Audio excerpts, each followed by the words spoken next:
প্রশাসন ইউনূস সাহেবকে কোঅপারেট করে না, সেই প্রশাসন নির্বাচনের সময় আপনি সঠিক নির্বাচন করবে, এই আস্থা আপনার আসলো কেন? Number one.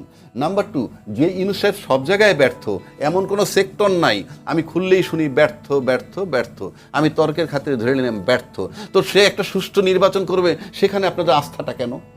এ তো সবটাই ব্যর্থ হয়। আপনি নিশ্চিত কেমনে হইলেন যে উনি একটা সুন্দর নির্বাচন দিতে পারবে?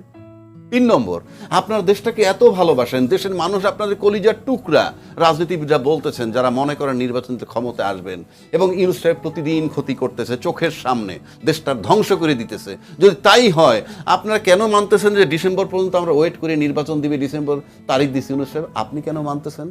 আপনি তো দেশের ভালোবাসেন, আপনার ফরগেট অ্যাবাউট ইউনূস দরকার নেই তো আমার, আমি দেশকে ভালোবাসি, জনগণকে ভালোবাসি, দেশটার ক্ষতি করতেছে, কাজে কালকে ইউনূস সাহেবের সাথে দেখা করেন, দেখা করে বলেন জাস্ট গেট লস্ট, আপনি চলে যান, দেশের ক্ষতি হচ্ছে, দুর্নীতি রোধ হচ্ছে না, চাঁদাবাজি বন্ধ হচ্ছে না, আপনি চলে যান নির্বাচন দিয়ে, আমরা সেইটা বলার সাহস তো আমি দেখছি না কাউকে। মানে আমি খুব লজিক্যালি বলতেছি। তো আপনি দেশটা ক্ষতিগ্রস্ত হিসেবে তাকায় তাকায় দেখবেন, আর তার কাছে আমি নির্বাচন চাইতে পারবো না, আর সে ডিসেম্বরে নির্বাচন দিবে, আমি মেনে নিব কেন? আমি মানতে চাই না। আমি ব্যক্তিগতভাবে বলবো, যদি রাজনীতিবিদরা বলতে পারে যে হ্যাঁ অমুক একজন আছে XYZ, ইউনূস সাহেব গেলে গিয়ে সে চালাইলে ভালো হবে, তা তো আলহামদুলিল্লাহ, আমরা ইউনূস সাহেবের রিকোয়েস্ট, জাস্ট গো।